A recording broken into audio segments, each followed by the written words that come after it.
హరే కృష్ణ.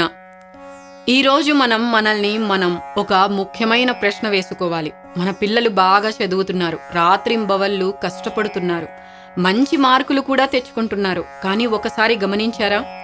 పిల్లల్లో స్ట్రెస్ ఎందుకు పెరుగుతోంది? ఏకాగ్రత, కాన్సంట్రేషన్ ఎందుకు దెబ్బతింటోంది? చిన్న చిన్న విషయాలకే ఎందుకు కుంగిపోతున్నారు? మనం వాళ్లకు చదువుని ఇస్తున్నాము, కానీ జీవితాన్ని ఎలా ఎదుర్కోవాలో నేర్పిస్తున్నామా? ఇక్కడే మనకు భగవద్గీత అవసరం వస్తోంది. ఇది కేవలం ఒక పుస్తకం కాదు, అది ఒక విద్యార్థి జీవితాన్ని మార్చే అద్భుతమైన గైడ్. ప్రస్తుత ఎడ్యుకేషన్ సిస్టమ్ మనకు మ్యాథ్స్, సైన్స్, టెక్నాలజీ అన్నీ నేర్పిస్తోంది, నాలెడ్జ్ ఇస్తోంది, కానీ కొన్ని ముఖ్యమైన విషయాలను వదిలేస్తోంది. హరే కృష్ణ.